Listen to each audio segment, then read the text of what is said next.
Welcome back to Island Life Live. Did you know that Wahine will spend $18,000 in their lifetime on period products? And if we're being honest, some struggle to make the purchases due to a lack of income. Now here to share more about Period Poverty Awareness Week is Nikki-Ann Yee. She's our co-founder of Maʻi Movement Hawaii. Aloha, Tita. Thank you for joining us. Oh, aloha. Mahalo for having me on air today. We are so excited to talk story with you. Now, for those that are not familiar with the Maʻi Movement, please share with us what period poverty is and who it affects.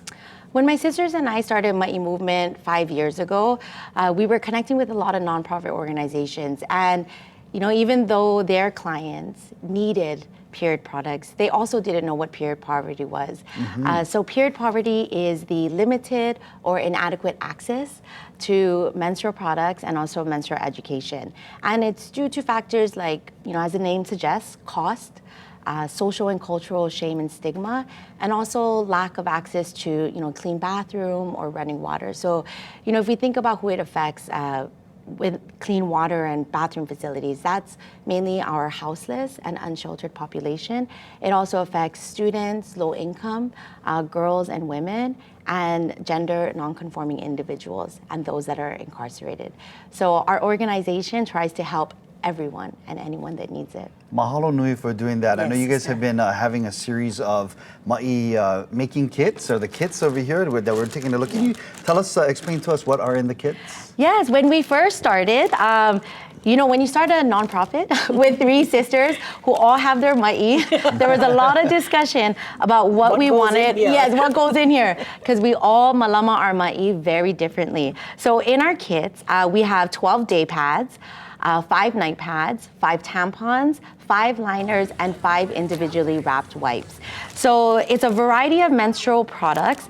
The wipes we also wanted to keep in mind, you know, for our unsheltered or houseless population, or anyone who doesn't have access to clean water, or even if you're just on the go and you get your period unexpectedly. And then we do put everything in resealable bags so that, you know, no matter how you're transporting it, it'll always stay clean.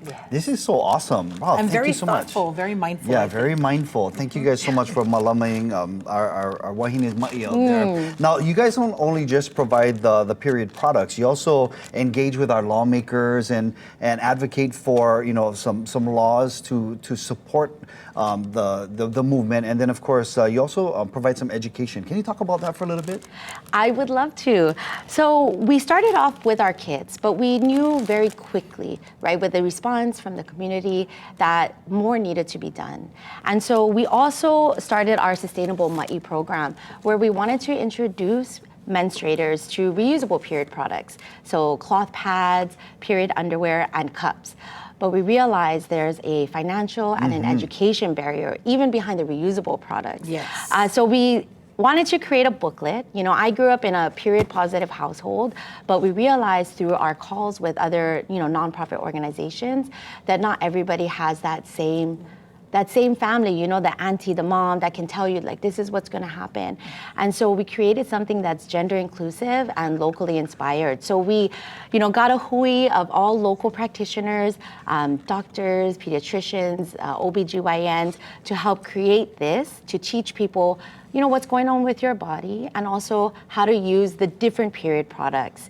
And it's also locally inspired. So all of the drawings in here is all made from local artists from Hawaii Island to Kauai and to Maui. I can see it, the lehua over here, the lehua flower. That is so nice. I like that. This is beautiful, sister. I think, thank you so much more than anything about removing the stigma and the shame of talking about this kind of stuff. This is not something that you would ever see on TV 10 years ago. You know what I mean? So thank you so much for being so bold about this product, about this topic, because I think a lot of our young women are growing up a little bit more confident now because you folks are here. And you know, in our advocacy work, that's really where we saw a spark, you know, a major change. So for 4 years, we were advocating at the legislature, and in 2022, we passed a bill to make period products free in all K through 12 public and charter schools. Wow. And all the schools have funding to provide products to all the keiki.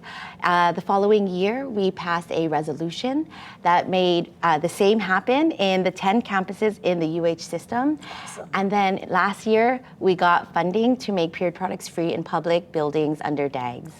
Mana wahine right there. That's so awesome. Must Malama Your Maʻi. That's Yes. right. Oh my goodness. Sister, thank you so much for sharing this with us. And we understand, again, it is Period Poverty Awareness Week. You are in your 5th year celebrating, and we thank you so much for all the great work that Maʻi Movement does. And there are some other things on the screen that you can do to also kokua and kako'o the cause as well. Wow, this is awesome. I learned plenty today. Yes. Nikki-Ann Yee, the founder of the Maʻi Movement Hawaii. Thank you so much for being here, sister. Mahalo for having me. Yes. All right. Now we're going to head on over to kitv.com/contest, or not us, you, to enter to win this week's Enjoy Snacks gift bag. You know, it's filled with all kinds of goodies, and it can be all yours when we draw the winner today. Maybe in about like 10 minutes? Yeah. Yeah. Good luck.